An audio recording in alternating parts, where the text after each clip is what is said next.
Okay, what is up, Dogtown Podcast? We got a really unusual one for you here tonight. Due to creative differences that seem to be ongoing, like the Palestinian-Israel conflict, but in podcast form, we have now been resulted to creating. We are the Hezbollah of fucking podcasts right now. We are the resistance movement. Okay, it is just me and Anthony. We're not even in the apartment right now. We are outside the apartment just to give some texture because there's a Traeger grill being smoked real loud next to where we would do that, and then additionally. Our co-hosts, Hunter and Mason, are not here because we can't stop fighting all the time because we're a dysfunctional fucking family and we still love each other at the end of this. Man, that is like Israel and Palestine. Yeah, it really fucking feels like it. It really feels like it. The last episode we had, all three of us were in a really tense mood for reasons that weren't related to the podcast. And then me and Mason got into an argument about some content, about some things that we both were saying. And we decided to cut it short. I haven't uploaded that one because I don't know. Okay, it's weird. It was our first one, guys, where we didn't have like a guest. So I want our audience to be the judge of it if I do upload it. Like, do we need the laugh track? Do we need the guest? Do we need people to tell a story to? Or is the dead era okay? I don't really know. But as a result, we're out here anyways. It's been a real long week for me. I'm coming down from a fucking bender like a motherfucker. I need to get sober, Anthony. How do I do it? Niacin. Niacin? Maybe. Is that really what you did? Doesn't that like? That's not what I did, but I have heard that it will flush you out pretty badly. What did you do to get sober? To get sober? Shit, well. Just kind of stop. Yeah, I mean, honestly, it took me like bad experiences to learn my lesson. That's kind of how I learned. I learned the hard way. I'm one of those people. We all got experiences like that. Damn it. Do you have a lighter? I got a torch. You got a torch? Okay. Crackhead torch. Okay, we're breaking rule number one, too. One of the first rules is we weren't ever going to do dabs on the podcast because we agreed we didn't like the sound of a fucking torch going off on air. But I guess we're breaking law rules tonight. I guess we're fucking going and hitting some shit with some torches. Human torch.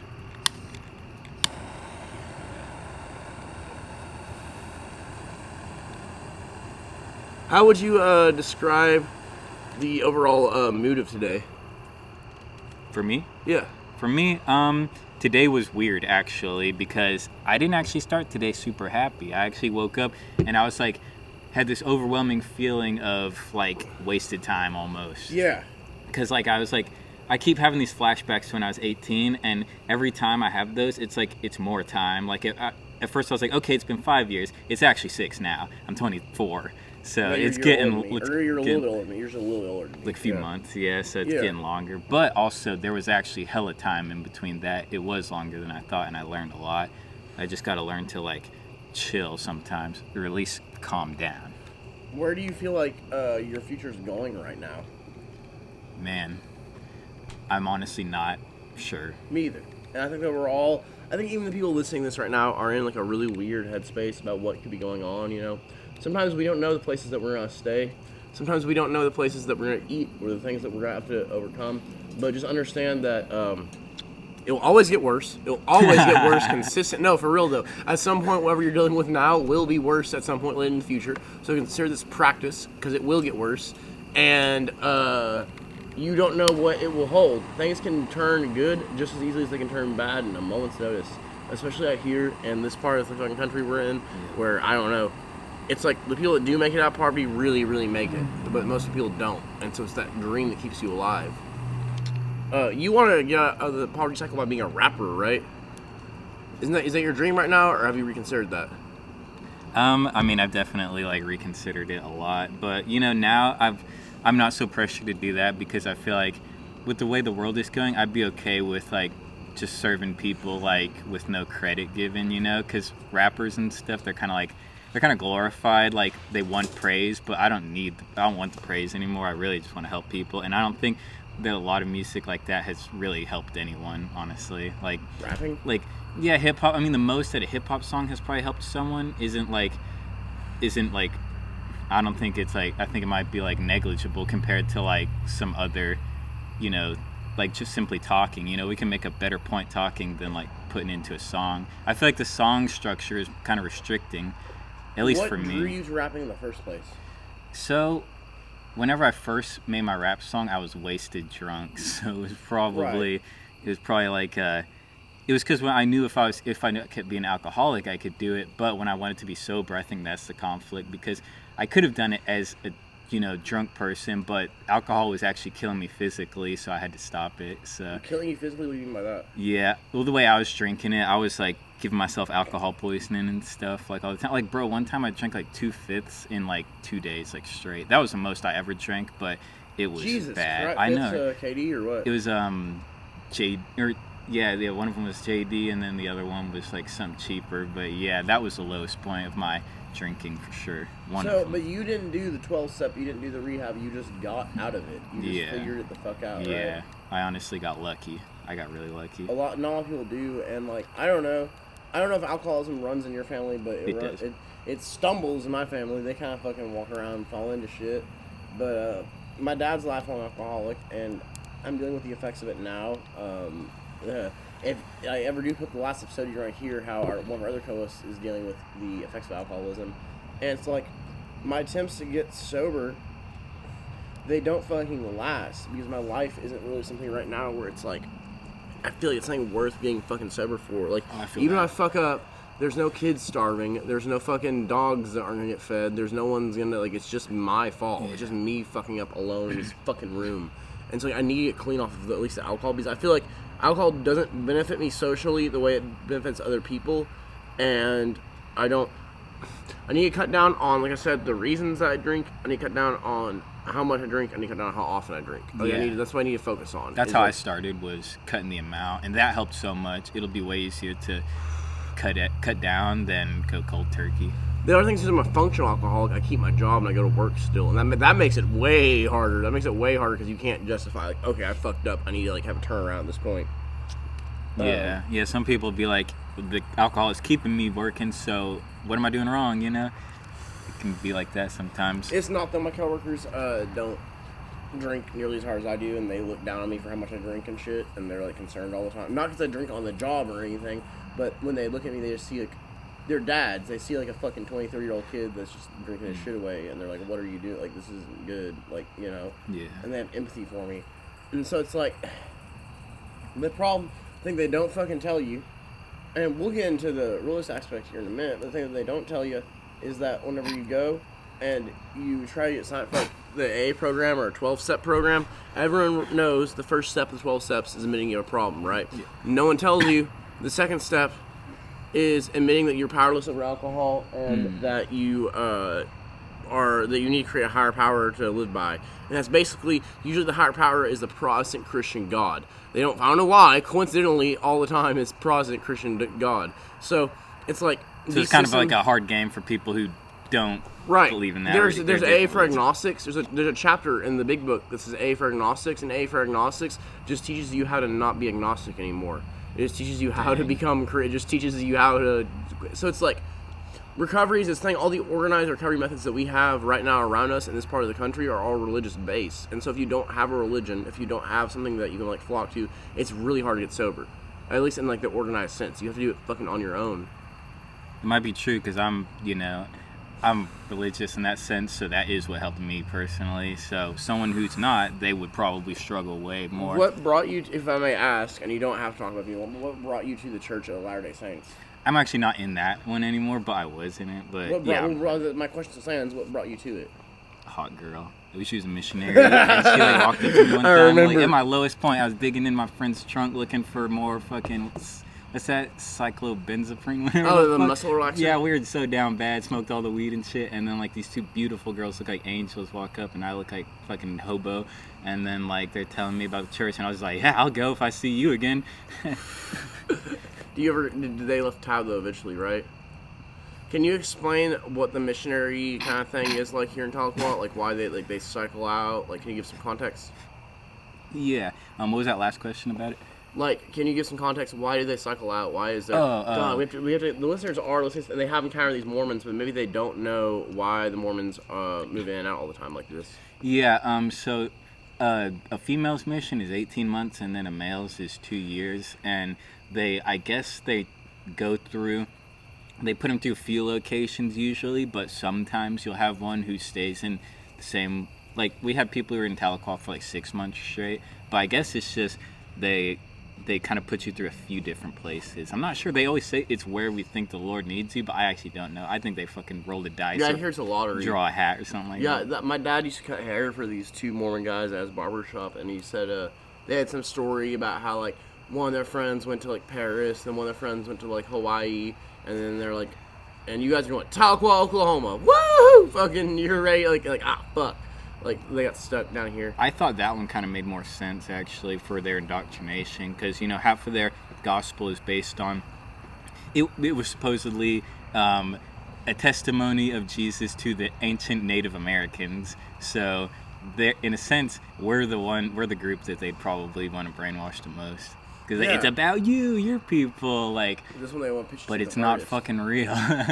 Some dude wrote this shit in 1830s. So if I may ask, then what led you away from the church?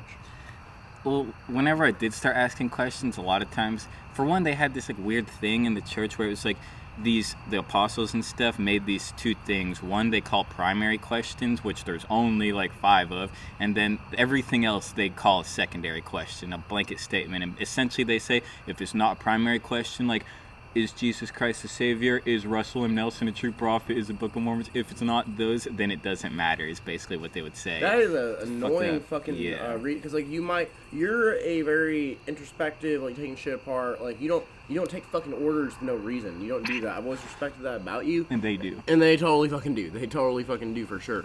But what? So there wasn't a moment. What was was there a moment? There's a few that were really some defining moments that made me leave. Like, I remember one time when I was really like laying into this one, just telling him like all the facts I know about the church. He just straight up like tells me I have OCD and that he's been around mentally unstable people all his life, like, which I know he did. So that was what kind of like hurt even more, is that he was like saying with his background of, you know, taking care of mentally ill people, he was trying to tell me you're mentally ill, and I just was literally like, fuck you. And I was like, nah, bro, like, even if I do have OCD, I'm still on to something, and he's just trying to shut me up. And even if you're mentally ill, even if I'm mentally ill, even the person listening is mentally ill, if there is a God, God made us that way, so we have to fucking deal with the after, like, we have to deal with that. Like, God made us in His image, He said we were perfect, and we have to fucking do that. Mm-hmm. And so it's like, there's this fine line to walk where it's like they can't say that, they can't want your testimony and your fucking faith to the religion and then also say you're not stable at the same time. Then it's like they're taking advantage of somebody that wasn't fucking all there, right? You understand what I'm saying? Yeah. But it's like, so the main moment was that you said your OCD was the vax part of it. I remember you saying the vax was kind of part of it. Yeah, that was also part of it too. That was whenever I fell out fully, actually, now that I think about it, because I was already like, you know, I had to take my own word for it, because every outlet was telling you to get it and that you were the crazy one. That was crazy. Even the church. And when I went to the church, they had this special meeting, because usually they had this special conference, general conference. It's biannually, but they had this one special emergency conference of COVID, and also turns out the church donated $9 million to a company called COVAX for the vaccines out of the tithes. And then they were saying, the prophet was up there and he said, I urge all of you to get the vaccine. And he's a medical doctor, you know, he's like pioneered things in the industry, so he has like credibility with the CDC or whatever, you know. So he's like, he was telling everyone to get it, and I could just feel the brainwashing, and like, yeah, you know, not one person ever like acknowledged, you know, you're onto something, because they knew that they'd be like questioning all this and they didn't want to question it there, so they all questioned me. You were part of a group of people that didn't think for themselves. Is that what that was? Yeah, because one of their phrases was doubt your doubts before you doubt your faith. I hated that one. Yeah. They always threw that at me. And then now, where we're at now, look at it's a year out. Are people still pressuring you to get the jab, get the fucking little shot? No. No one gives a fuck anymore. No one fucking cares. It didn't work. I mean, not that it didn't work, but like the research of it ended up being to where they're not pressuring you as hard. It's not as regulated as it was like 2 years ago. I remember I had a job just as a normal like electrician that the company I was working for was like, yep, as soon as we legally can fire you for not getting the shot, we're gonna fire you as soon as we can. And then you know what happened? They couldn't do it. They couldn't legally do it. It never happened. They couldn't fire anyone. They just tried to scare you. Is that the one you're at right now, or different? No, that was no. The one I'm at right now is a really small company. It's just me and 2 other guys. Oh, that's cool. Not. Yeah. We work on houses in the Park Hill area and in the fucking Cherokee County area. We have a salon in Fort Gibson we work on. But the company I worked for back then was in Tulsa, and they were like a larger company that handled a lot of their bread and butter. Is we made all the light poles in Oklahoma. We made all the light poles. We're fucking light pole people. We fucking build them here, and then we ship them. And it kind of makes sense. You think about it. You always need fucking light poles. It's not like there's a shortage of needing light in the city, but I don't know. Their business model was just really fucking weird. And what happened is they fired me. I'm really good at getting fired for smoking weed in my hotel room when I'm on a traveling job. And your brother was like, it happened twice. And the second time your brother was like, yeah, then you quit giving Cole hotel rooms. It sounds like he can't fucking handle it. It sounds like he just has to immediately start like blazing. That's what Mike said. But yeah, that company, they grew weed and they fired me for smoking weed in a hotel. I didn't even smoke weed in a hotel room. I had like a roach in a hotel room or something like that. And they fired me back in the day. And then years later, I worked for another company that was doing some remodels in Muskogee. And they fired me for weed then. And not my medical card. So it's like, I can probably still get fired, but it's like, what is my problem is I'm a good electrician, I just smoke too much fucking weed, I guess. Like, I guess that's what... How long ago was that, though? Because now I feel like weed, they don't even... The one Muskogee was in January. That wasn't that long ago. That's really? why Dang. I moved back here. I had this thing where I couldn't keep a fucking... I had some legal problems, and I was in Jay for a while. And Jay, Oklahoma is like a smaller, rural Native community on the other side of Grand Lake, and I lived there with Tobias for a while. And then I moved back here for that job because they were paying $20 an hour, and they had per diem, and they were paying my mileage, and they gave me a hotel room in Muskogee, and I was like, yeah, I'll just move back to Alcoa for that. Fuck it, that's good enough. Like, I'll do it. But then I didn't keep. I got fired from that. And then I had a bunch of weird small jobs that I kept being fired from for like a month and a half, and I had to really struggle to make ends meet before I got working for the guy that I'm working for now. And that's just kind of what the economy is like out here, honestly. I had somebody today. Our buddy Johnny Hamilton, he'll never fucking listen to this, but I messaged him on Facebook. He's like, yeah, you gotta get out of there, man. You gotta make some real fucking money. There's nothing here. I was like, wow, you were here for 5 months and you figured that out. And some people it takes them 10 fucking their whole life, and they can't figure like. He moved from Oklahoma City to out here, and then yeah, he got a different job for a while. It's because he's from the outside, I think. That's why. That's what it is. Because there's this like old story, I think it's an Aesop fable, where there's this guy in a cave and they had him tied up facing the wall, and there was a fire behind him, and they'd make that's things Plato's like the that. Cave. That's Plato's the Cave. Yeah, it's like Plato's you only the know what you. Yeah, I'm gonna keep hitting that. I'm sorry. Oh, you're good. And it's like you only know what you're shown, basically. Like you won't really know. Like you don't know what you don't know, I guess. You're a smart person. You're probably just as angsty about the situation that you're in. Once again, if it wasn't for me being lucky with that trade, I'd be in the same goddamn spot you are. I'd be in the exact same fucking position. What is gonna happen with the economy here, with all this building and shit, and all this all this expansion? But it seems to me like in our town, there's not any new jobs. It's like if you're out of high school and you don't have a college degree, there's nowhere to go to work and support your family. That's what it feels like. What do you think's gonna happen with all of it?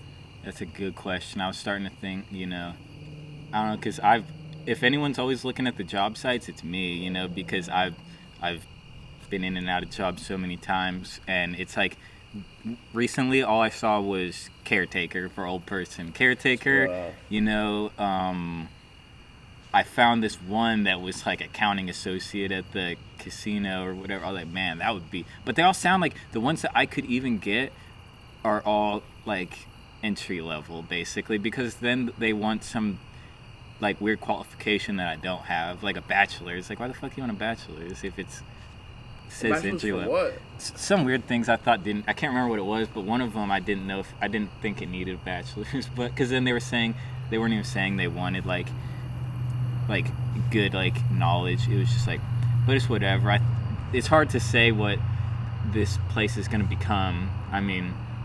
So I got some people that say it's gonna go downhill, and some people say it's gonna be like the next Tulsa. It's gonna be like expanding. It's all big and shit. I don't see that in our future. I see this I see it getting dark. I kind of hope this place collapses because it's the heart of the Cherokee Nation, but the Cherokees were literally forced relocated here, and the Cherokee Nation is, in my eyes, actually run by the devil because they get so much MF and money, bro, like billions. Yep. It's insane. No, and it's just a justified cartel. Like the people in charge of okay. So for people that may never be listening to this outside of Tahlequah, the people in charge of the Cherokee Nation are not actual, like, on the ground. They're not Chudge out there eating fucking bologna sandwiches and fucking trying to fucking fix his Chevy Cavalier, okay? He's not your uncle. He's not like those guys. The people in the Cherokee Nation that are running it are some of the richest, most evil, upper class fucking people that you'll ever meet. And at the same time, they have a criminal aspect to them. Yeah. And they will use their ties to get people in and out of jail, to get people away with shit, to make sure that their situation is, it's a cartel. That's what it is. It's a fucking cartel. And it's like, they don't even have the benefit of trying to help the fucking people anymore. That's what bothers me so fucking bad, is that at the end of the day, the Cherokee Nation's supposed to be there to help Native American fucking people, right? But if you're a white person, if you're a white fucking guy out here in Indian land, nobody wants to help you. People used to take care of each other. Nobody wants to fucking take care of white people. No one wants to take care of Mexican people. No one wants to take care of, like, there's no programs for it. There's poor people and then there's Native Americans. And I think that's not, I wish there's more we could do about it, but it's just the world we live in, you know? Yeah. You know what I'm thinking? Okay, so, you know my stepdad, Vernon? Have you ever met him? Yeah, I met Vernon. So Vernon's aunt is Woman Man Killer, like his real aunt. So he told me that she told him, he asked her if she regretted anything that she did in office, and she told him she regretted when they changed the, that blood amount or whatever. The blood quantum, yeah. Because then it's like, because of the real reason they wanted her to do it, I think is because the more people they have in the tribe, the more money they can get. So I think they were just, but she didn't know that, I guess, in the moment. She said I thought it would help the tribe, but it destroyed the tribe. That's what she said. So what Tobias and like other people told me, once again, I am not Cherokee, and Choctaws don't have a blood quantum either, but they're talking about putting one in. They're talking about instituting one eventually, which is like, okay, so the viewers, I don't know if you run into fucking Mason or Hunter at a bar or anything like that after your episode or anything like that, just so we're clear, so the viewers have an idea of it. On my position, I am only like 3'4", 256 fucking Choctaw on my card. It's not much. I didn't grow up with the culture around me. For the most parts, I am white. I'm a white person. They make a lot of jokes about it because it's funny, but I didn't grow up with that, right? So it wasn't until later on in life, after I went to a tribal jail and after I was around a lot of Native Americans, that they started to embrace me and they started telling me a little bit more like, no, you can be part of this. You don't have to let other people tell you who you are and what your experiences are. You grew up around Native people. You're more Native than somebody that actually might have Native blood that didn't grow up around Native people. I guess that's how they kind of explain it to me. Like if you represent it like that proudly, you know, because I'd rather someone represent it than just say, oh yeah, I was born in, but then act however they want. You know, I'd rather someone be proud of the Cherokees and, you know, not even be Cherokee technically. I'd consider them Cherokee rather than someone who's just, I was born Cherokee, but to people that aren't, they don't know though, there's no blood restriction on Cherokees. So you could be up to like 10,000ths of fucking Cherokee and still have your card and still receive all the benefits that go with that, right? Yeah. Not all the tribes are like that though. Some of them have restrictions. But if the Choctaws do a blood quantum, which has been vaguely mentioned once in a while, then it's possible that in my lifetime, by 2030, 2040, I just won't be Native anymore. That they just won't consider, it's such a low amount, they might not consider it that. Because there's already benefits just for people that are only like an eighth or something like that, or more.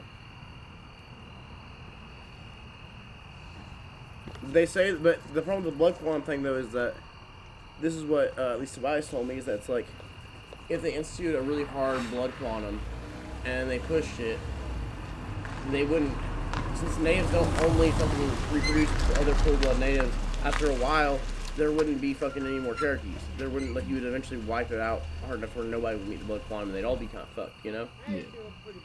We should talk to this guy, he's one of my neighbors. No, I love this apartment complex. I'm actually starting to really like the people around here and shit. It's just it's sad how bad they cleared it out.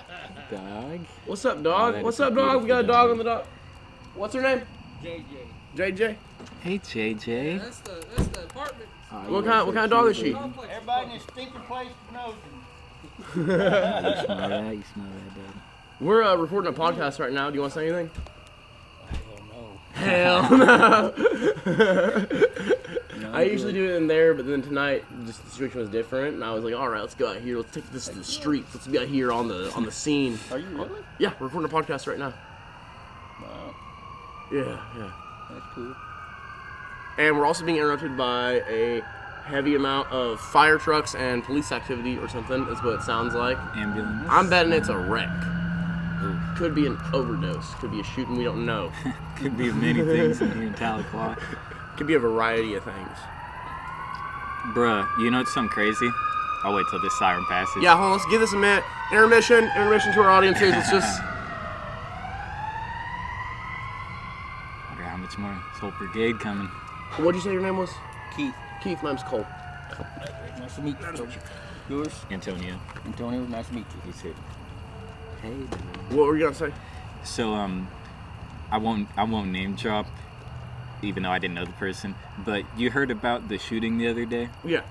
I didn't know that person, but apparently one of my friends did. Bruh, I ran into that dude on the same day he did that before he did it, like 2 times. Crossed paths with him twice.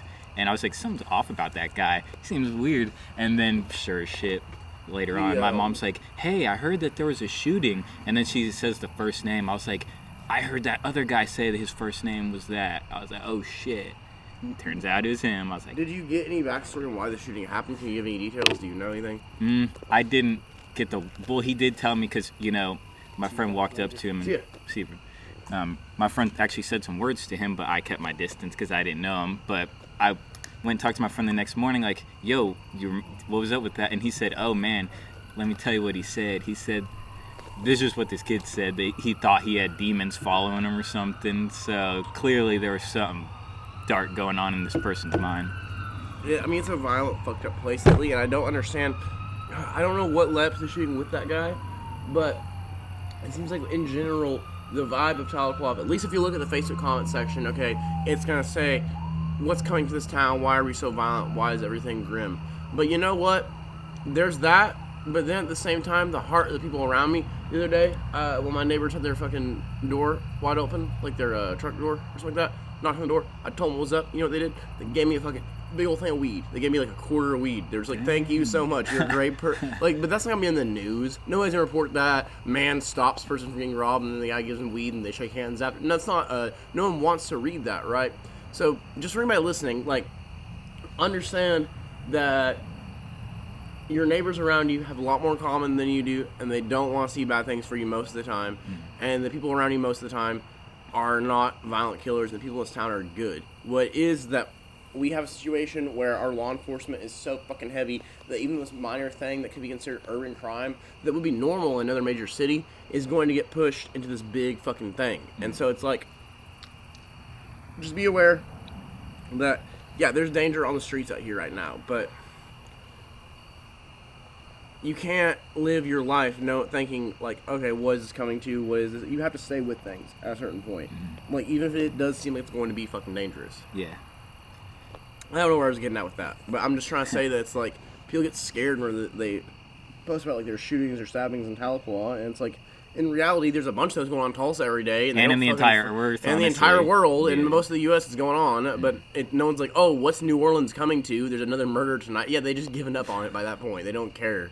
Like, they don't, what is Houston coming to? What is fucking Atlanta, Georgia? What is, Gary, Indiana? What is Chicago coming to? What are the fucking, like, no one does that in the places where it's actually bad. They just fucking continue living. The places where it starts to get bad, that's when everyone gets all fucking upset and carried out.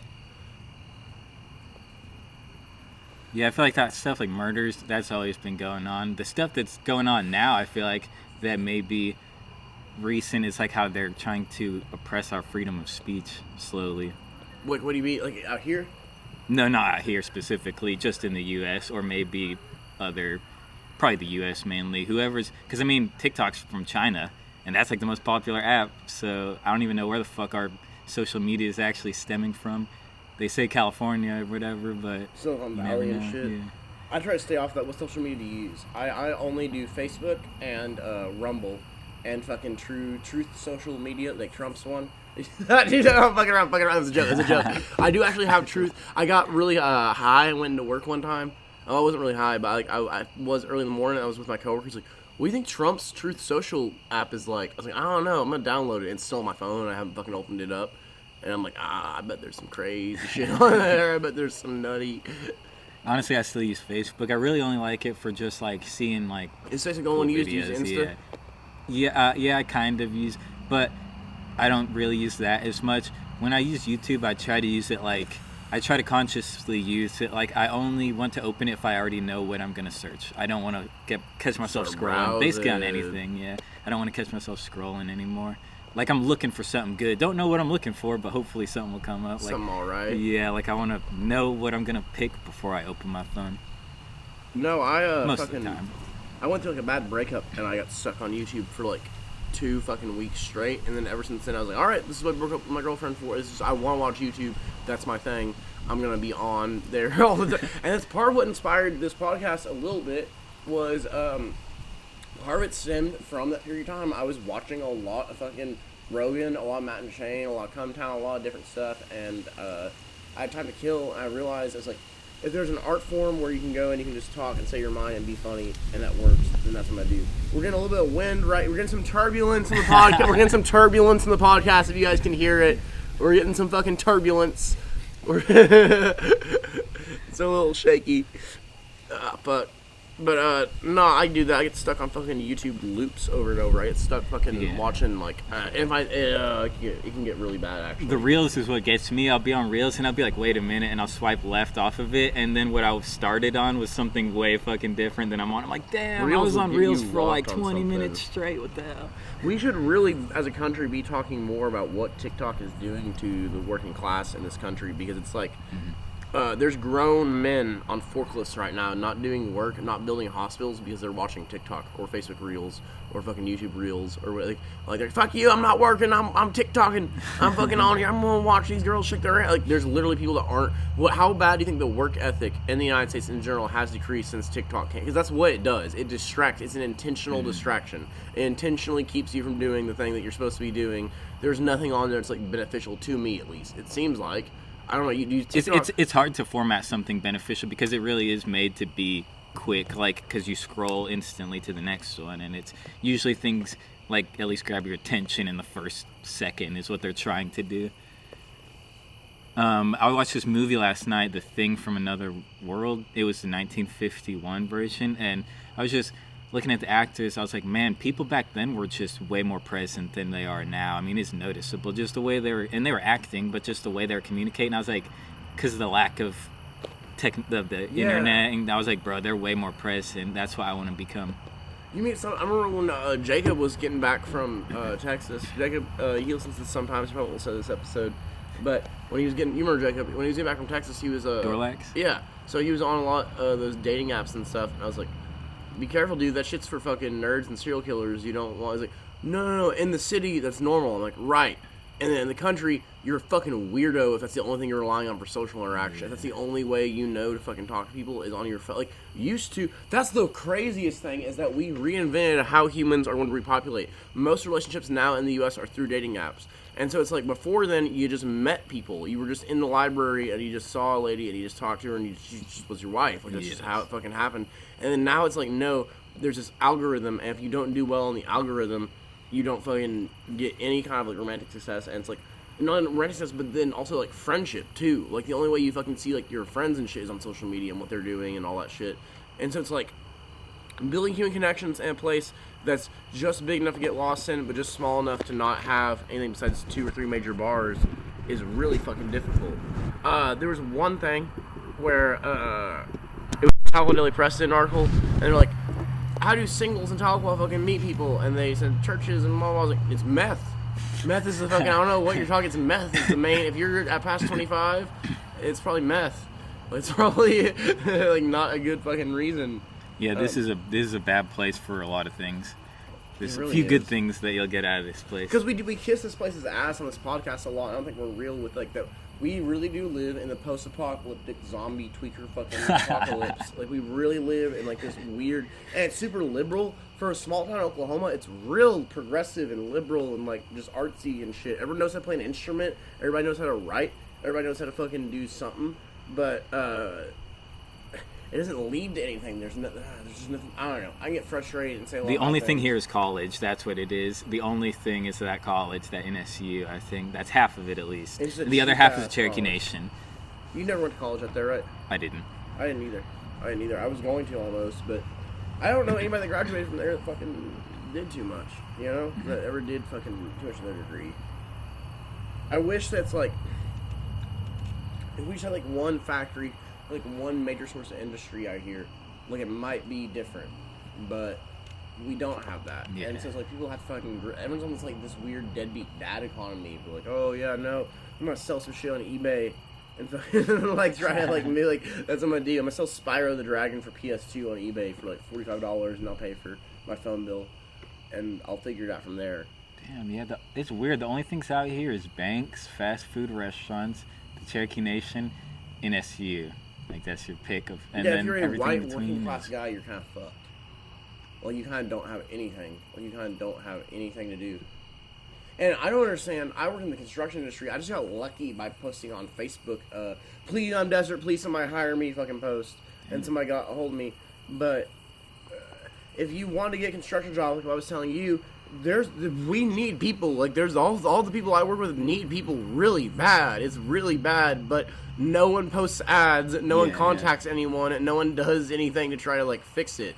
Like, they're just, like, complaining, and they just like, well, do you know a guy? Do you know a guy? Do you, like, that's just what they fucking do. And then they get mad where young people don't want to fucking get started into it, and you treat them like shit on their first day and fucking try to fucking, like, break them.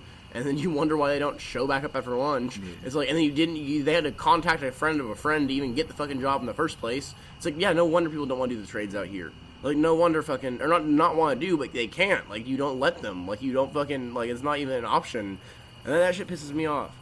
I've been run off so many lawn care companies before, dude. I've been run off of so many lawn care companies. I'm so bad at weed eating. I'm like one of the world's worst weed eaters, apparently. Dang, is that even true, or were they just looking for a reason? I don't know, but it kept happening often.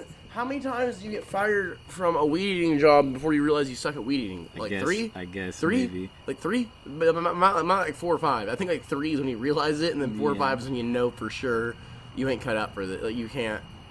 I don't know if it's like, I think it's my depth perception. When I did concrete before, I had to pour a pad out. I'm like, okay, make this level. And if it's like a pad, like, I don't know, like 10 feet by 10 feet, like a square pad of concrete, I have to make it level. Bro, I can sit there for fucking 4 hours. That shit ain't gonna be level. I'll keep fucking with it, and we'll never, just my eyes just don't work. Like, I just can't do it. Like, I just can't. Like, I don't know what that is, but my depth perception isn't strong. I can just sit there and fuck with it all day, and it will never be level. It will never be good. All day, until it's fucking hard and I can't do it. Like, you know what I mean? Damn. Like, it's hardening around the shovel. Fucking shit. Honestly, like, I like to say I'm not attached to this town, but I've never lived anywhere else other than Tulsa for 3 months. How was that? We ended up being homeless. It was pretty cool. That's why I had to leave Tulsa. There's just weird thing here too whenever you're in the small towns in Oklahoma, and everyone's like, I'm moving to Tulsa, it's gonna be way better, fuck this shit, bro. And then 2 months they're like, yeah, I'm back with my mom. I had to fucking, It's like, I'm glad to be back. I'm Fuck glad that to be back. shit. That would suck. Your brother had that thing go on where he did it. Like, it worked. That was like, impressive. like, and then he what did it, impressed he me made it more is work. that he didn't even want to use it. And I've asked him, and he's like, nah. But I understand now because I did that IT service desk. And basically, even if you got that, you have to basically start a service desk.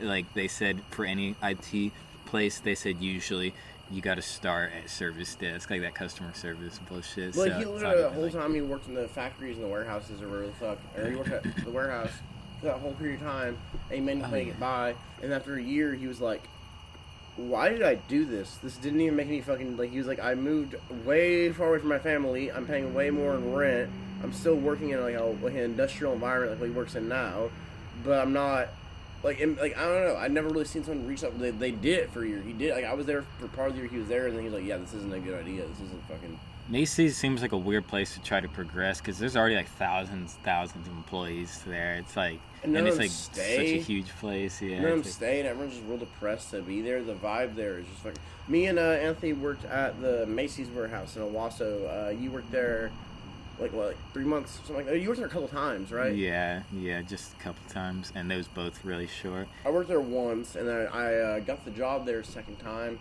And I had to leave Tulsa before I could start the fucking job, so I didn't go back to it. But I worked there once. Macy's has a warehouse in Owasso that they hire a whole bunch of people seasonally. So the most hood, like gangsta, violent, crazy, wandering people ever you met in your life will go through there. They'll work there for like 16, 17 hours for like a couple months, and then they'll go find something else. And that's what we did. And it was every day we'd show up. Like, we'd leave Tahlequah, we'd drive like an hour and a half out, and we'd fucking work all night, then we get back at like 7 o'clock in the morning and do it for like, I think that when me and you were doing there was only like weekends, right? Like, we only did like Yeah, it was 3 days, 12.5-hour shifts, so it was like Jesus Christ. 37.5 hours, I think. Yeah, we would just power the fuck through. It was a hell job. It was not hell. It wasn't hard. It's kind of supposed to be for lazy people because you get 4 days off, but 3 days you get fucking 12.5 and you're gonna hours. be up all night. You're gonna be up all night, and you're gonna be walking. It's that last 3 hours you turn into a zombie. You're like, bruh, I'm numb. I'm just waiting. That shit was horrible. I just remember fucking. I remember there was like, and they wouldn't fire us. That became an apparent thing is they didn't fire people. They just got mad, and I would clock out like early, like a lot of fucking nights, and just sit in Mike's car, or sometimes other homies would do that, because it was just like unbearable to fucking be there. Like it was like fucking, and it was just like you get these devices on your arm, like a Pit Boy from Fallout, and it fucking tells you which location to go to pick the item. And then you go, well, you didn't even do that. That's what we did, right? I did that for a short time, but I was not there long. Yeah, you did. Can we talk about that story? Yeah, we Is that can talk cool? about Is some. that cool? We can talk about Okay, how'd you one. get fired from Macy's? Let's see. I didn't get was fired, there. but what happened was, so You quit, yeah. it was actually that they said I had to I had to go to a doctor through them to get a referral to say that I'm good to work, because I didn't tell them I was drunk, so they didn't know why I was passed out in the break room. They thought I was sick with COVID-19 or something, so they're like, you are a liability. So they didn't even know. I mean, they probably knew, but I didn't tell them, and they were just treating it like I was sick. I honestly played it off as I was sick because I was like, I'm not just gonna, I don't know, I was like younger back then, and I kind of like didn't like being in trouble. Now I don't give a shit, but you know, I was clearly wasn't meant for me. Like that was my last day there. It's good. I didn't need to be there. Yeah, and it was a really... That was the first time I tried to drink there too. So I never succeeded once. It just did not work. No, what happened was, I don't know if you remember any of it, but you should... Okay, Oh, so yeah. our schedule was, we had to be there at like 4:30... No, we'd be there at 5, something like that, 5 or 6. So we'd leave Tahlequah at like 4:30, I remember, at 4:30 p.m., right? And we get home at like 6 a.m., so I was asleep. But then I was a drug dealer too, right? So whenever I would get off work, I would sell drugs really early in the morning and then like take a nap with my girlfriend and then wake back up a little later today, maybe sell some more drugs and then wake back up again and then go to work, right? But you showed up at my house before Mike. Oh, yeah. You showed up at like, I don't know what, like 11. I think I was like that. already drunk when I showed up too. Probably I was probably on a bender. That's probably what it was. I had a lot of those back then.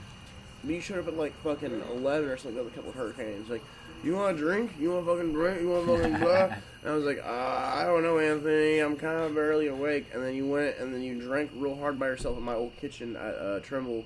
You drink by yourself. You pass out on the floor drinking Tall Boys. You know, like a stack of Tall Boys next to you.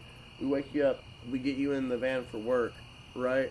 And then you were like on the way up there. You're like, do you guys think I can like do this tonight? Or do you think I can like do it? Do you think At least I was genuinely asking because I was doubting myself. So you were like, do you think I can do this? Do you think we're gonna be okay? In our head, Like, what we fuck thought no. you meant, no, in our head, what we thought you meant, what me and Mike both thought you meant was, am I gonna be able to be sober by the time we get there? I'm like, yeah, it's a 2-hour drive. Just stop drinking right now. Just eat something and just sit ahead and you'll be sober by the time we get there.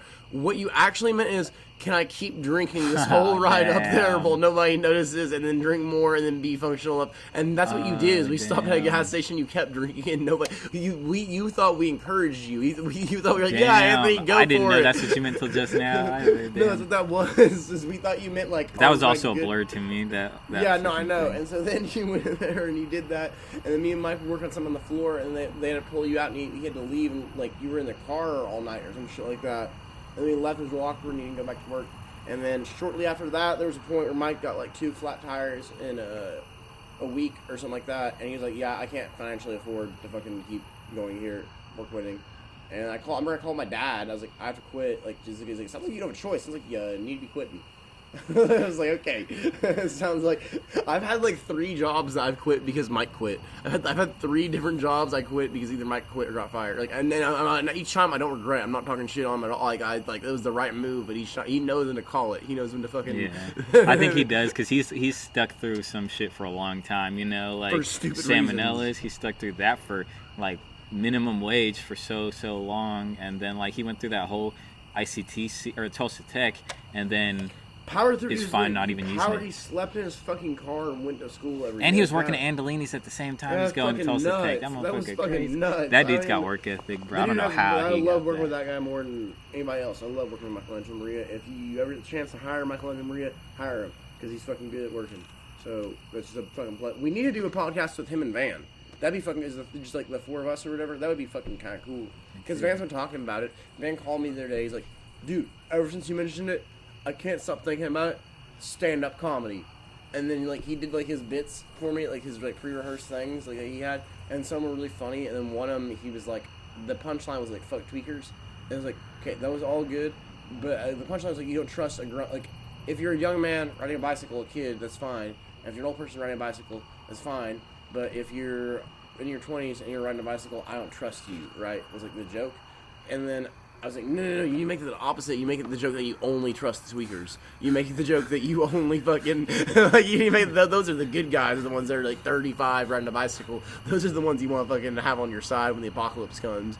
Those are the fucking... Oh, yeah, they determine the shit, yeah. They gonna get there. I don't want to spoil it, but yeah, no, I did, my first stand-up set 2 weeks ago, we actually didn't even talk about it on the podcast, and I had a panic attack on stage. And then afterwards, a whole bunch of random drunk dudes came to me and said I did a really good job. I just need to calm down. That was really fine. Like, you need to fucking just slow down. And then I did that. And then the Thomas story, which I told you on one of these recordings, I tried to tell that for my second bit, but then it didn't go on. Like, I only had 5 minutes. I got cut off before I even got to the beginning of it. Because when I told it to you, it was a 45-minute story, right? So I was trying to wrap a 45-minute story up into a 5-minute story. It didn't work, so I just got cut off early and I just got mad. It wasn't even fun. I was just getting pissed off on stage at that point. I was like, God fucking damn it. Like, what? Like, I just left, like, all right, fine, let's do my time. Fuck you, eat a dick. Fucking whatever. And I walked off. And then the third time, I don't even remember fucking signing up. I guess I did, but I don't even remember signing up. I just got pulled up there and I improv'd it the last, like, couple minutes. And I just went through some shit and then I got off there and I was comfortable. And I felt, by the end of the night, I felt like I was a lot better. Or, like, because also part of it was I had a good time, but I just kept seeing motherfuckers bomb over and over again. I kept seeing people do not. Did that make good. you more nervous seeing that? No, it made me feel better. It made me feel way better. I was like, fuck. Like cool, like the bar is not set very high. Yeah, like, this may have not been the most planned out thing. These people might not. There was one guy that ran out of material halfway through and then he started riffing on they had, like, the inflatable fucking Halloween decorations, like a big pumpkin, and he's like, yeah, look at this dude fucking jacking his dick off, something like that. And he's pointing at, he's trying to riff on the inflatable, tacky Halloween deck. I was like, okay, this guy didn't know what to do when he got, like, he's like literally just grasping for straws. Like, I'm good. Yeah, I don't know. So I'm gonna try to have better material. Wednesday? Yeah, Wednesday at 10. 10 p.m. 10 p.m. is when they go on. I probably won't go on until like 10:30. I'll try to be in that crowd. Okay, it won't be a big crowd. It's not going to be a big crowd for a while. Okay, cool, because I get nervous too. But the idea is that if we do it twice a month, every month, for like a year, by the end of it, we will be goddamn stand-up comedians. We will be fucking... And it doesn't make any sense. Okay, if you're a musician, that's one thing to move to Tulsa, right? But if you're a comedian, there's literally no point to be like, oh, I need to move to Tulsa so I can get successful. There's no comedy there. There's no fucking... there's not a scene there. There's nothing to... Like, it makes more sense to just have our own goddamn show at our local bar and a podcast and just figure it the fuck out than it does to fucking... Like, as far as that goes, like, it makes way more sense to do that because at least we're in control of it and we don't have to fucking struggle. The end goal is to eventually go to Austin for me, I think, and like try to perform in Kiltony and try to get on like the real podcast and shit. Nice. I told you about that, right? I don't. Maybe you did. I didn't know who Kill Tony was when you said that, but I just realized who it is. You know who that is? Seeing that, I've seen him, but I don't actually like know who it is or like I've watched. So it's only 7 hours away, or 7 to 9 hours away, something like that. Austin is. We could literally load up in a vehicle, go to Austin, go sign up for Kill Tony. We all sign up. Somebody gets pulled on. Somebody gets a bit, and then all I have to do is just kill it from there in the interview. Hunter's the kind of guy where Hunter could get too drunk and bomb his set, and then the interview would be so good that he'd get invited back on. Like he's just that easy to talk to. Like he's just that kind of natural. If me or Mason bombed our set, I think we get like pissed off and it would turn to like a thing, right? Like it would be like a fucking like. I feel like you'd have a good shot. I think I do too. That's what a lot of people are telling me. But we all went up there and we all tried to do our 1 minute little fucking material. And imagine if we all got on. If we all got on and we all looked different and we're all from the same place, a little bit further ahead. Like, we might actually have a fucking shot, and we can be back by Monday. It's not like moving to fucking LA or something like that to like start a career. It's like fucking a completely separate thing. Man, I almost feel like recording it in there. Hold on. Can I move this in there then? Yeah. Like, so like, how long do you think? Probably till you're done. Yeah, you should be good. All right. You want? Is there a pause and not a stop on that? Yeah, I can pause it. We're gonna hit pause and not stop. Yeah, we pause it. All right, we're about to pause. Go for it. All right, guys. Sorry about the change of room, but we're actually inside now. It's better. Hopefully, it sounds better.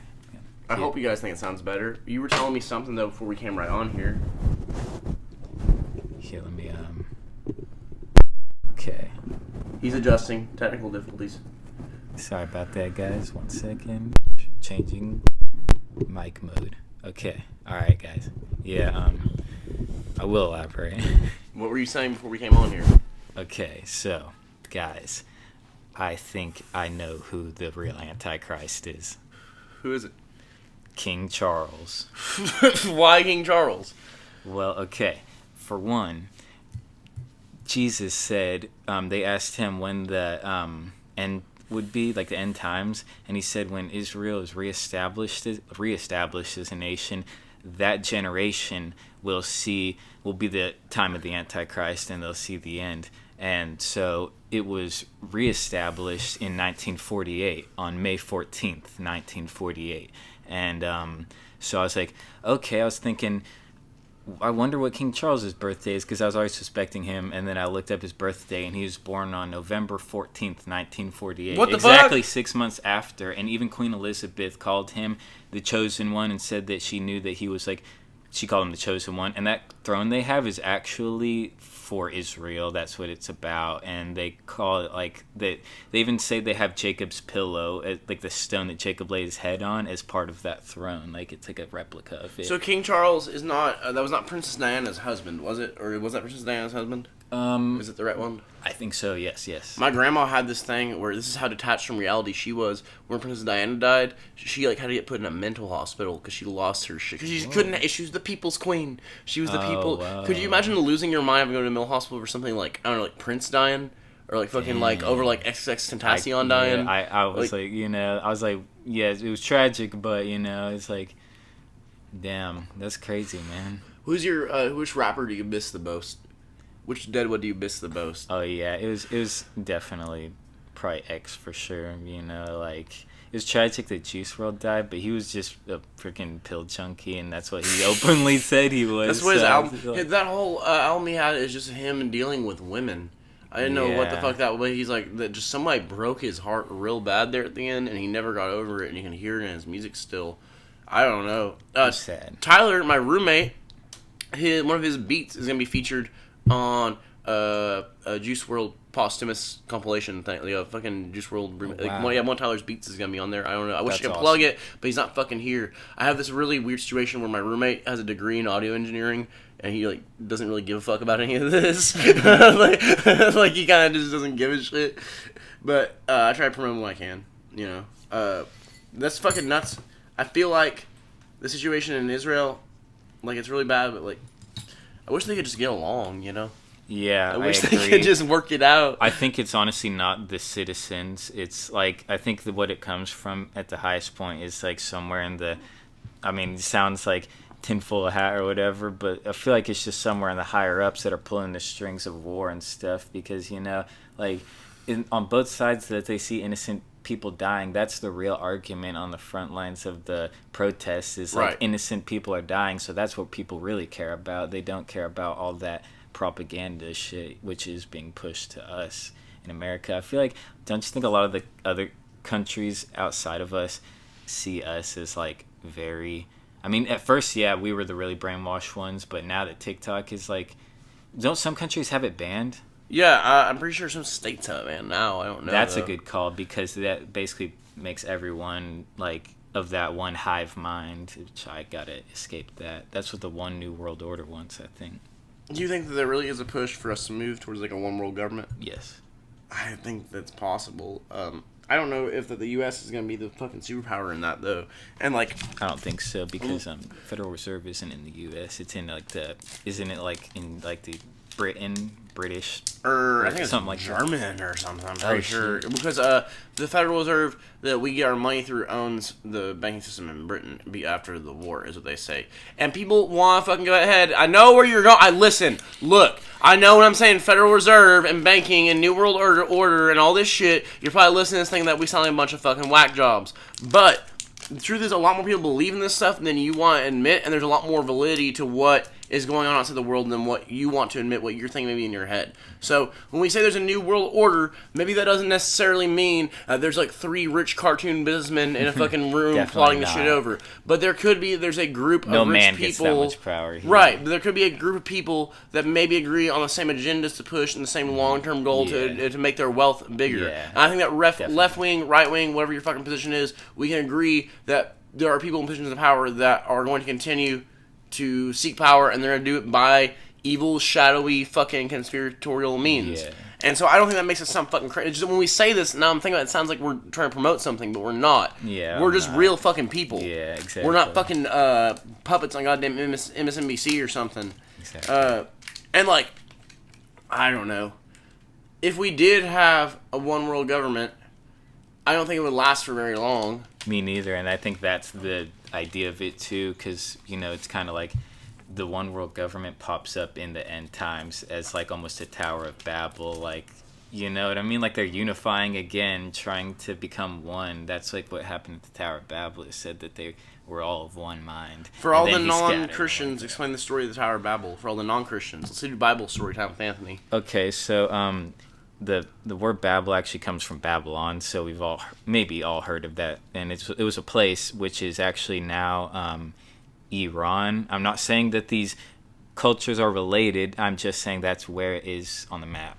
And so basically, they a long time ago, according to the Bible, the people of the entire world gathered there and all became of one mind, and they built a giant tower. And it says that it was to reach heaven, but that was in the King James translation. It wasn't, I don't think it was actually all the way up to heaven, but there was these towers that they had. It was like a type of like a pyramid sort of, and it had many wide layers to it, so it did go up pretty high, but it was for idolatrous purposes. It was essentially for like mockery of the Most High, and so he scattered them because of it. And that supposedly is where all the languages of the world became different. Is that at one point we all spoke the same language, and then after this tower is like separate? And that's a really interesting concept to think about. Right. There's no scientific basis behind it, but at the same time, it's like, okay, do you know what Esperanto is? I don't know. So Esperanto was this thing that happened in, I think it was like the mid 80s to like the 2000s, and like some people still speak it, but it was a push to have a one world universal language, right? If I understand right, it's a mixture of like Italian, Portuguese, English, I think like Russian. I think there's like an Asian language in there.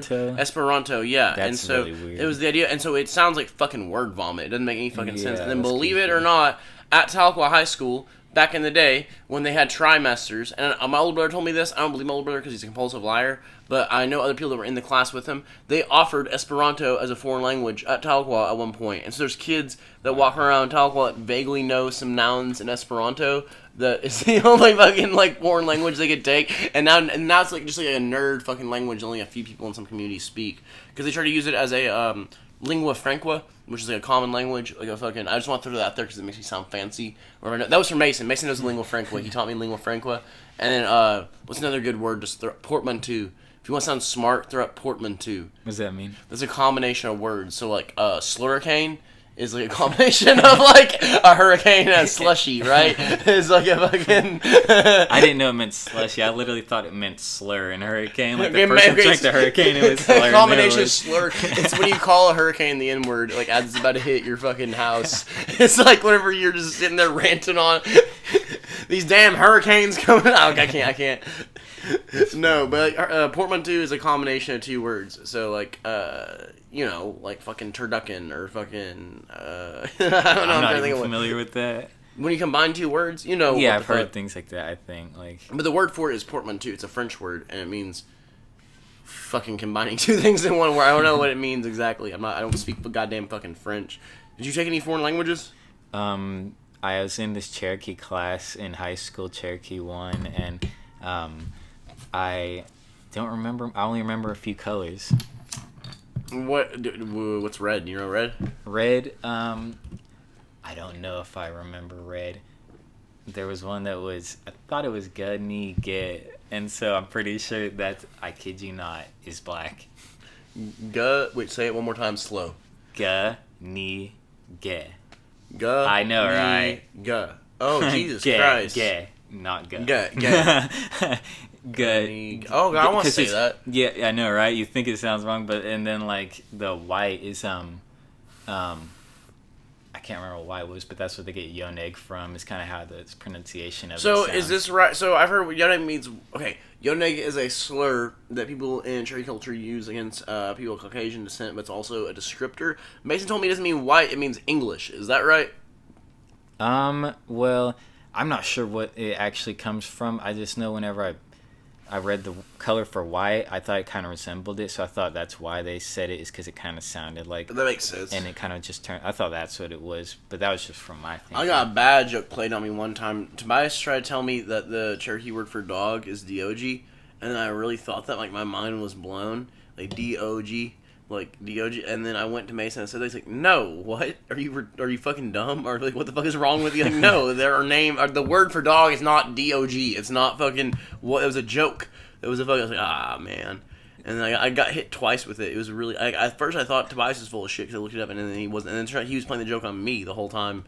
I don't know. Natives get real tricky with their humor like that sometimes. And see, look, the color for yellow is Dalanige, which you've heard Dalanigi, right? What's that? Like, there's a school called Dalanigi around here. I That's know that. the color for yellow, but it's actually pronounced Dalanige. So I know it sounds like something else, but, I don't think anything it is. so you're Cherokee and you're, like, Portuguese, right? Yeah. You know anything in Portuguese? I do not, You know, and that's the shame. I know. I could easily learn, Sao, cow, C-A-O means sky. It's something like that. Like, I know that. Yeah. That's about it. I don't really know fucking too much of that whole language and shit. It'd be easier to learn that than Cherokee, I think. Yeah, because there's resources for it. Mm-hmm. Like, you can go on Duolingo and go learn Portuguese. You can't really do that with Cherokee. They have this weird thing on Duolingo whenever they're trying to teach Native American languages, because normally they have the flag of the country pop up, but with Native languages, what do you do? Because you can't put up the U.S. flag. You can't put up fucking... Kind of odd, right? But I don't know what their solution to it was. I was on Duolingo for a little bit because I was trying to learn Spanish. And, like, I know it sounds goofy. I know you guys think that I'm probably a complete fucking gringo and shit, and you're right. But what I want to do is I want to learn Spanish and then not fucking brag about it. And then someday I'm just sitting somewhere, I just pull it out. I just whip that shit out, and I'm just, like, real fluent in Spanish. Oh, shit, Cole knows what the fuck. He's down with this, right? And then I just, like, go for... Like, that's what I want to do. Spanish is a useful language, though, because I feel like I could easily learn it. I think it's easy language for English speakers to learn. I think you're right. Yeah, it's not. It has less words than English does. There's been so many situations where a Spanish person tried to talk to me and I didn't know it, and it's like, what? Well, you guys have that. You and your siblings have that because genetically you are the same as Mexicans, but you're not Mexicans. You're from fucking... Yeah, because we're not from the South America. Right. Yeah, you're from here. That's where you're from, is here. Yeah. But genetically, when they look at you, they see one of their friends or something. They see someone. And then genetically, we're not even Mexican. We're from Europe. Right. You're actually more direct from that. We're Spaniard. But what they are is they're a mixture of Spaniards and Native Americans is what their bloodline is. Yeah. So when they see someone's a mixture of like Portuguese Spaniards with Native Americans, and then they see your last name, they just assume that that's what it is, but that's not it. You guys talk like how I talk. Like, it's not like, you know what I mean? It's not like that. I'm interested in the Native American side of the Mexicans because we rarely think about, like, that was a whole, like, the Aztecs and, the Incas, like, there was whole different cultures, and they were buried in the rainforest. Like, and they killed a whole bunch of people. They find fucking mass graves this day from and stuff, I think. And they had, like, ritualistic sacrifice. I think Mason was fucking telling me that, back then, in the Aztecs at least, they literally thought that they had to kill a certain amount of virgins and sacrifice their hearts to appease the sun god. People were so people volunteered to do it. They're like, yeah, I'm fucking done with this shit. Go ahead and kill me. Like, I'll be the first one. It's like the most honorable thing. Like, they considered ritualistic murder like a glorified good thing, I guess. Like, I don't know. Yeah, I'm not with that. Would you go to a public execution if there was one? depending on who it's for. Dude, that's a good answer. You wouldn't do it, like, what, like, it would have to be someone really bad? I mean, I guess because already wouldn't be the type of person to go to an execution of someone else. But I mean, I guess if it's public execution of a criminal, and it's like, is it like everyone goes? Like they say, hey, public execution, Well, it's like free hot dogs, real and burgers. MF full up, Free fucking like popcorn. real cheese full up. Like I've never even like heard of that until just now. But heck, if it's like you're supposed to go, like Public then executions were a thing for a very long time, like until like the 70s. you better not support them. You better go there. I better see you. Like, all right. I have to go watch this guy. I don't know Shit. why. I'm a calling to work. Fine, I'm gonna fucking. It happened when you break the law. Do you believe in the death penalty? Yeah, sometimes I think I do. I don't know, because sometimes I'm like, bro, it would be so better punishment to keep them in that box for life. Like, seriously, like It's cheaper, weirdly enough, because whenever you do the death penalty, they're still in the box. because where they're that's a alive. punishment, and they're actually, it's like they may have made their victims suffer for so long, and you're just gonna make it over for them in an instant. Like that doesn't seem necessarily right. It'd be better to just leave them in that jail. They might be praying for the death sentence. Did you know that lethal injection is actually the least effective method of I have execution heard the that, U.S. has ever yeah, had? yeah. This is the least effective, most painful thing you can do to someone is lethal injection. Yeah, because usually Weird, right? It's like it doesn't work until like 3 hours later in the bed. It's like it didn't work immediately, but then the next day he died from it. The company that makes the drugs that are used in lethal injection won't even sell them to the United States anymore. They stop making them because they know it's what it's for, and they're ethically against it. They're like, we're doctors. Our goal here is to save people, not kill people. You can't. We're going to sell this to you. This is wrong. And so now there's this crisis where in states like Oklahoma where they're running out of lethal injection drug, they're like, well, do we use fentanyl? Is giving someone a fucking fentanyl overdose a fucking good thing or a bad thing? Like, is that something that we can... Yeah, like... we it kind of makes us hypocritical to like fight, like go tit for tat, like murder for murder. Like, if anything, it's better to you'd be making them suffer more to keep them in jail. So yeah, I kind of am on a few sides. Like, I don't know, like if they were really in danger to the people inside jail too, which I highly doubt. Like, the Right, motherfuckers usually could lock not. shit down. So like, I mean, if they're in there, then I think that's punishment enough. I think a lot of them might be praying for the death sentence. So maybe don't. Do you give it think to 'em. that? Do you think that there's life after death? Yes, I do think that there is an afterlife for sure. Okay, I get that. But And I is feel like that- it could be in different state for different people. Maybe like it could be good or bad. Maybe at first. Can I depending ask? on- And I mean, I hope this isn't too big, but our experimentation, your experimentation with DMT, did that reassure any belief in the afterlife or not? Oh yeah, back then whenever back then I was so like unsure of everything and what my religion, so I needed some type of assurance like that. But now, I kind of see that as like, I know what I did, but yeah, it was like, it was a very spiritual experience, but I've learned a lot about when I actually studied the Bible too, like, because that I just did it and I forgot all whatever I didn't learn shit really. I just did a drug, but when I actually like studied, I learned stuff. So I've learned stuff. It pushed you towards it? It made me trust the sober self, because I would look back at my sober self and be like, damn, he was like a fucking superhero. Like, I don't know how I was doing that shit. You know what I mean? Like when you're on a psychedelic and it's like, you'd be like, you feel like the sober self is a superpower, because you see your sober friends and they just seem so calm and cool and collected. Like, what's up, bro? And then you're like tripping, like. Can you describe your DMT trip? I'm sure. So I only did it once. Kind of. Was that time in the shed? It was with my friend.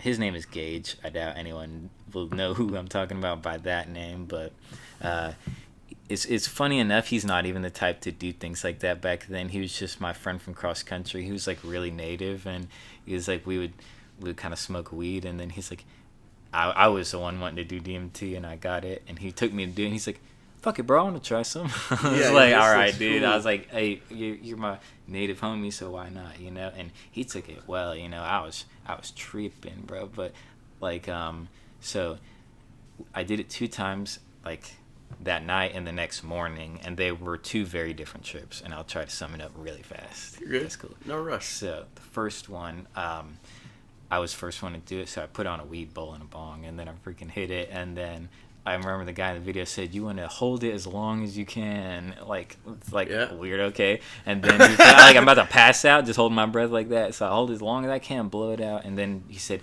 "After you do that, bro, you want to hit it again, bro, because I promise you, you think that it's enough, but you gotta hit it again keep one going. more time." He said, "1 more time is enough," and he's like, "Okay, so you hit it 1 more time, just cause before you get too high, you gotta hit it." And so I did it again, and then the first thing.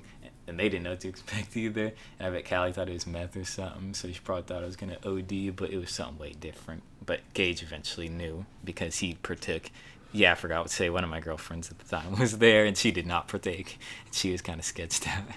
Basically, I go boom, like I just fell into like a meditative state, like my head just dropped down, and then it's like I felt like I was in another dimension, and I was just seeing this face in front of me, and it was like the face of like consciousness or God or whatever, and it was like it had the form of like a dragon almost, like how I was seeing it, and you know, like it was like just it was so intense, and then like I came to, and then my friends were like, Anthony, and I was like, I literally said shh, like as loud as I could, and the whole room went silent because they start freaking out immediately, and then it went silent, and then I was like, bro, you gotta try this, Gage. That's what I said, and then he was like, all right, dude, I'll try it, and then I let Gage hit it, and then he's like, bro, I'm seeing stars, bro. And at first I didn't know what he meant, but the second time I did it, I knew exactly what he meant. I actually saw like stars, like I was like, that was weird, like I was literally like in space or something. But the next morning when I did it, it was a different experience. I hit it,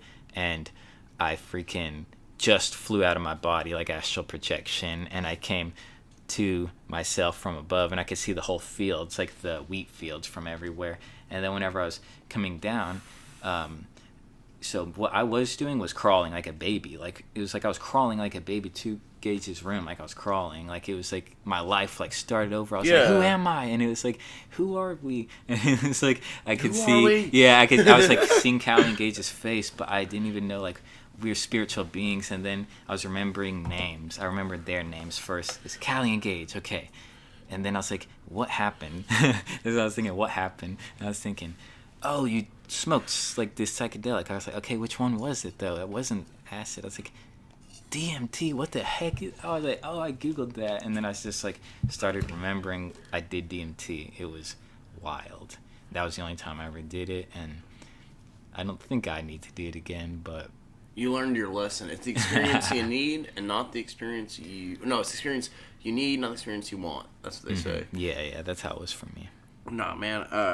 It changed my perspective on a lot of things. I was an atheist before that, and then I can sit here and do the Joe Rogan thing and talk to you guys about all the shit I saw on DMT, and we can both do it for like a while and go back and forth, but the listener is not really going to know what we were talking about. And I don't want to say it because it's just some DMT shit that honestly no one would understand. Right, but what I will say was that the realization I came to on it, which is a weird realization, but I hope you guys think about it for a minute, is that whatever that space that you were in before you were born, before you had a conscious memory, whatever your first memory was, before that is the same space that you're going to be in after you die.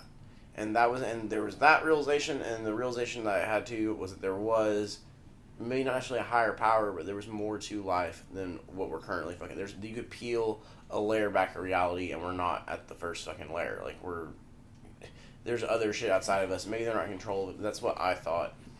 And yeah, I don't know. It's a thing. My religious views are pretty fucking skeptical for the most part, but there's nothing wrong with asking questions because that's how I always was. Do you still identify as Christian though, if you're not in the church? Well, heck, I mean, I do believe in the Hebrew Messiah, but I honestly don't even go by the word Christian. But I don't tell people to try not to really make like a big division everywhere. But technically, I don't call myself Christian because I actually don't call him Jesus Christ because I actually think that's what do you call him? So I think his name was either Yeshua or if it was the variant, it would be like there's this one Yahusha, which it's basically like so a lot of these names back then, like Elijah, like which is Elijah, like there's a bunch of different ones, like, and they add, so their last name is, or the end of their name is Yah because it was referring to the creator, and so some of them would get "oo" added to the end of it, so it's like Yahoo, like for instance, Netanyahu, the guy in Netanyahu, office, and it yeah. literally refers to it refers more specifically to the creator's name, actually. But wait, so in this explanation, is Jesus still the creator? Yeah, and it's just I call him like Yahusha Hamashiach, which means Yeshua the Messiah. But basically, I would, if they're talking about the same person, yeah, Jesus Christ. But I feel like that's like a really like Roman Greek version they made of him that is like far from the original. man. You know, yeah, I feel like they did the church dirty and they whitewashed a lot of things.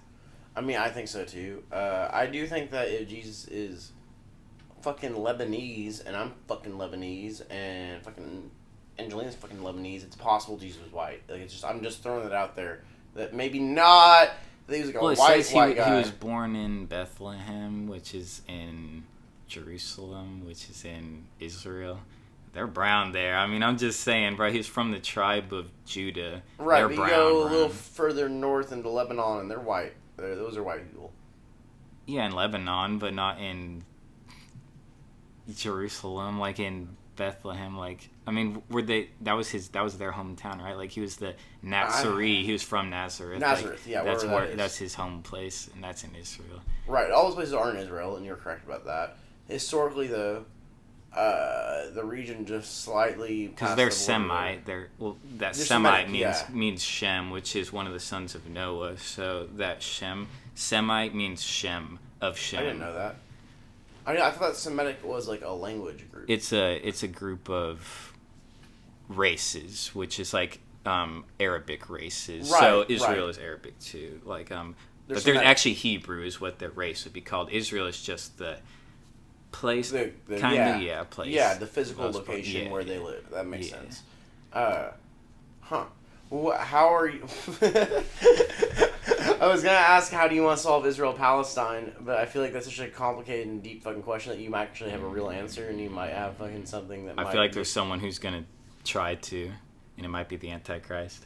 The Antichrist, like as in King Charles. Maybe Charles? because like the whole thing about the Antichrist is that he would bring peace in like Israel, like amidst the turmoil and stuff. And so like if you look at his 2030 agenda and how it's like world peace and like like the climate control where we're going to cut down emissions and like we all want to like be a utopian better society, like I feel like maybe he might come up out of the blue, and maybe this chance I feel like he might be the one to, because he's definitely in the seat of power right now and on the trajectory to be able to be like, oh yeah, we'll solve this whole because it's like really the governments are fighting over the land. Like, right. The people aren't, but the people are mad about murder, but the governments are about, so it's like, and then they're actually just using that as I think they control everything and they have their agenda on the way, but really I think they're all controlled by Satan himself, and that's kind of like Bible prophecy playing out. That's what I might think. In general, I feel like people that assume to power like that always have evil intentions, and I don't call it Satan, but if you call it Satan, then that kind of makes sense. Like, I kind of fucking think that if your goal is that you knew from birth that you're supposed to have power of other people and you're going to drive people into countless fucking wars against their, like, that is satanic, that is wrong. If there is a fucking devil, then that's who he is. He's a politician, at the end of the fucking day. And it's like, we can post all the fucking flags we want on Facebook and post all the fucking filters and all this shit, but unless you're willing to go volunteer your kid to go fight in a fucking war, you aren't really throwing your support out, and no one wants support that way. And, like, I don't know. I just don't think that it's the U.S.'s job to be such involved in foreign affairs, and if that makes me heartless, it makes me heartless. But that's just how I feel. I feel like there's some stuff in the system that's, like, playing out from the top down. Like, all the rational human beings don't want it to happen, but it's like there's literally a power at the top in this world, part that's like, it's already happening, and that New World Order, I feel like, is gonna collapse, but it's gonna happen, and then it's gonna collapse, like the Tower of Babel. Like, they did start building it, and then it collapsed. So I think that's what's gonna happen, because it's a sign of the end times when the New World Order comes. It's not gonna last long, but they want to make the illusion it's gonna last for eons, so those committed to it will be looking towards, you know what I mean, a whole future with it. They're already planning out how their kids are gonna live in that society, but we might be one of the last generations. That's fucking crazy to think about. That we have like that. There's a set. That maybe the human race, in general, could be at the end of the line here. That we could be on the precipice of something.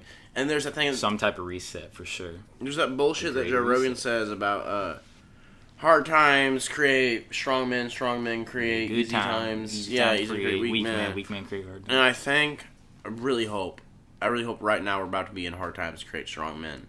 That's definitely. We just got out of fucking easy times to create weak men, and we Yeah. can create hard times. We just got out of that. And now we're in weak. Now we're into where this bad is where we time. find Yeah. out who's fucking badass, who's gonna be able to fucking hold this down, because we're on the precipice of something fucking dark. Are you going to? Okay, hopefully they never listen to this. Let's say you get drafted. Are you gonna go? I've thought about this for so long out of fear, and even recently I think about it every day. And if I get drafted and they came for me, I'd be like, well, am I going to be fighting for Israel? And they'd probably give you an option to, and if that was the case, then I would go with that. You would go fight for Israel? I think I would. I wouldn't. Now, I'm not saying that I would. That doesn't mean you have to, like, you can be IDF and not hurt civilians. Like, you know a civilian when you see one. Like, they don't have to all be corrupt, you know. But I do believe that the final war of the world is Armageddon, which is happening at Armageddon in Israel. It could be. They said the prophecy in the Bible is that, was it when the Jews are returned to the homeland? That's when Armageddon starts, and it's like the whole. They say that Israel has more support in the U.S. than it has in Israel. I've heard that before too. That most Israelis aren't in favor of the war, and they disagree with their government, and that most of them are completely open to the idea of it. But they have more support for Israel by a conservative right wing. Let me be clear. I'd fight like a terrorist group, but if they're gonna assign me against like just the population, then yeah, I wouldn't go with it. Well, when you have such a small population in such a condensed area, what the fuck is the difference? Yeah, true. At some point it becomes that. Other people are also pointing at the idea of, even though it's not in the news right now, a lot of Republican candidates are talking about going into Mexico and using military aid to fucking break up the cartels and shit. I think if there was a draft, we're more likely to get drafted into fucking Mexico than we are Israel. That's just me, though. I just think that that's more of a present thing, especially with how bad fentanyl is getting, especially with how bad, like, a lot of the cartel situation down there is, that it might be realistic that we might go down there and try to, like, stabilize the region. And that might be a long, fucked up war with our neighbor to the southern border for a while. And it might result in a bunch of things. I don't know. It might result in the annexation of Mexico, or it might result in the U.S. backing up. It might result in the cartels just getting control of their country. Can you keep the audience's attention for 45 seconds while I piss? Yes. All right, and then we'll wrap up after that. 45 seconds. 45 seconds. All right, so clearly there's a lot of war and rumors of wars going on right now. So, I just want y'all, children of God, to not fear. For if we stand for true righteousness, then we are one. There's evil everywhere, every country. Every country has a representative for the UN, so they're all playing a part in this. But, you know, we can take a stand against the system. We can? Yes, we can. What can we do to take a stand against the system? Not, what's the word? Not consent. Do not consent. Like, remember when they forced people to get the shots?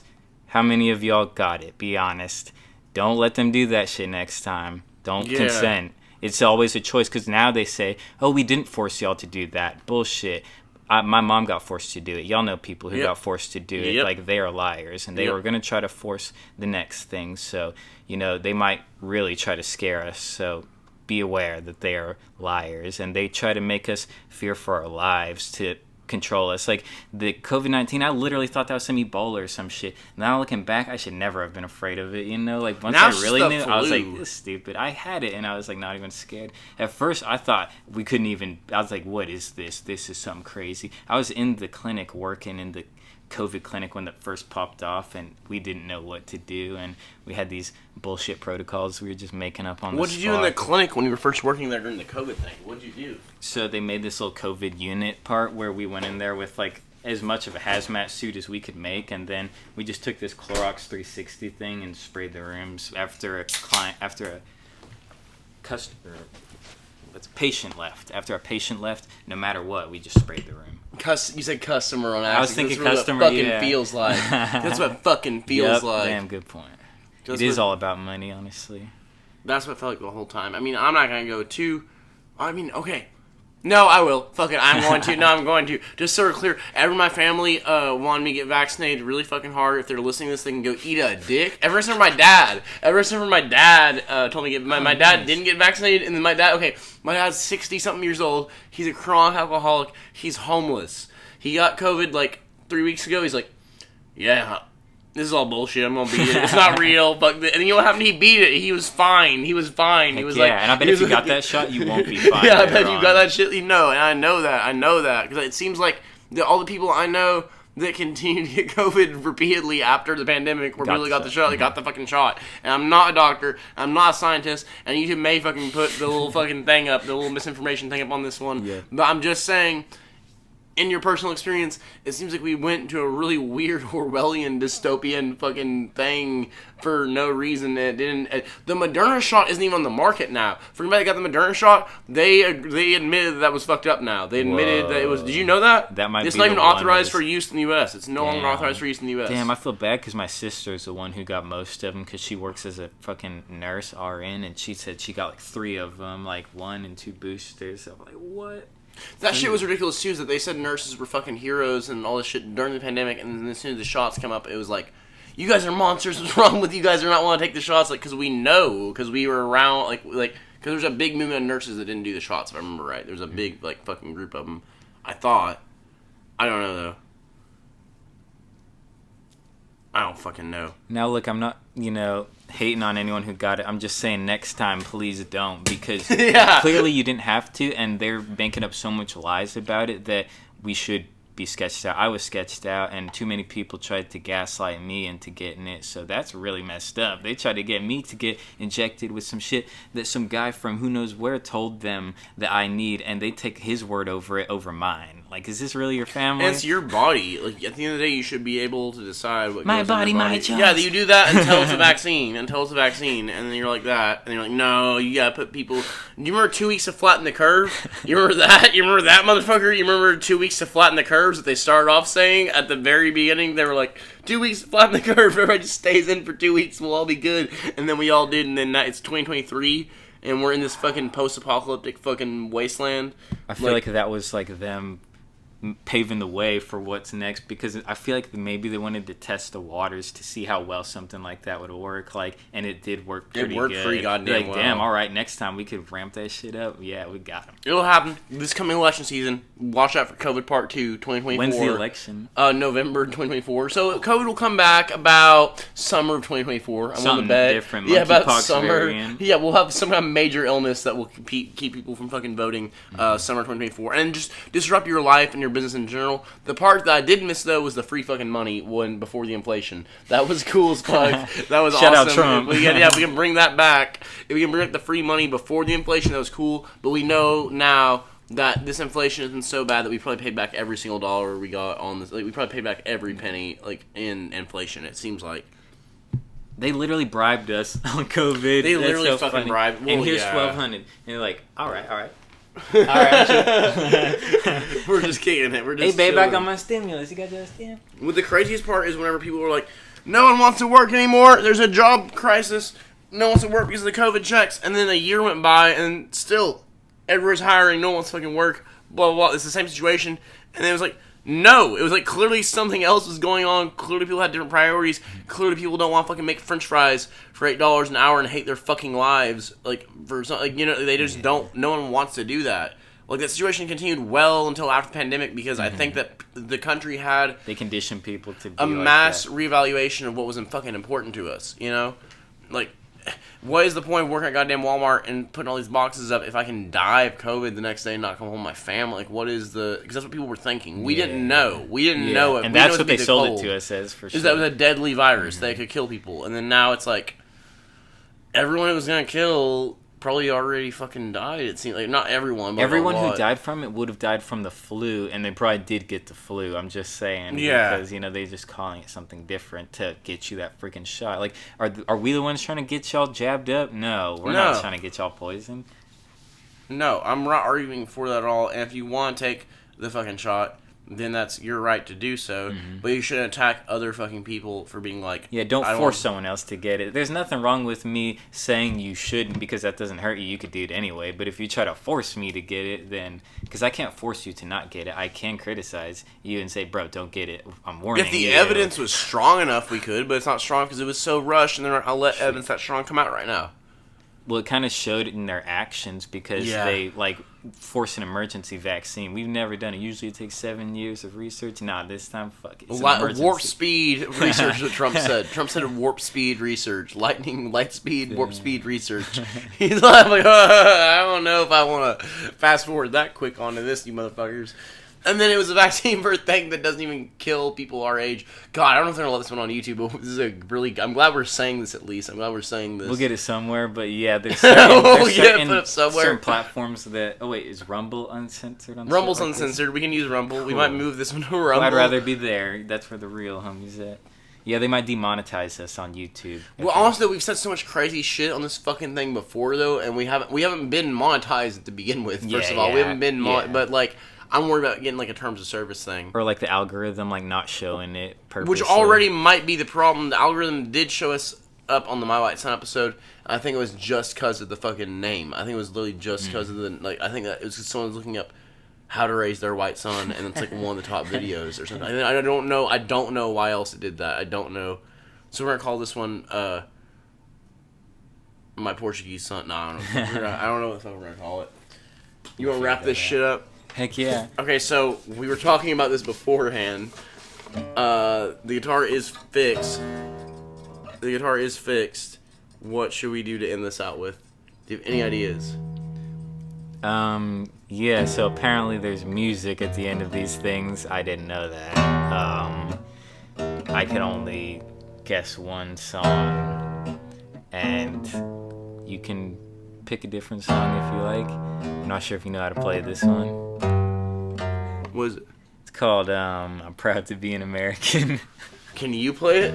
I can't play it, no. I can only sing it like an American. But do you have a song suggestion? Bring me a counter. I was hoping you could fucking... I don't know. You are known for your rap... You're known for your rap ability. You're known for your rap ability. You're, like, well known for that. Can you freestyle something? Can you freestyle something to, like, a shitty guitar riff? What's the topic?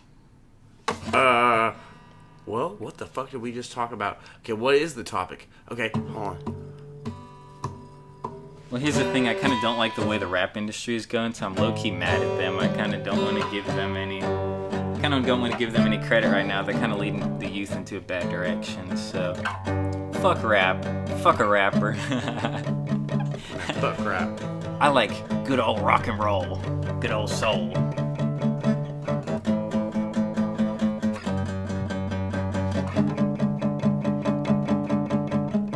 Proud to be an American, where at least I know I'm free. And I won't forget the men who died, who gave that right to me. And I gladly stand up next to you and defend her still today. 'Cause there ain't no doubt I love this land. God bless the USA.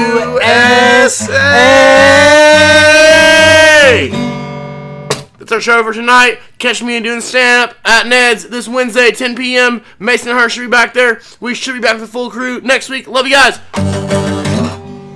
Kill it.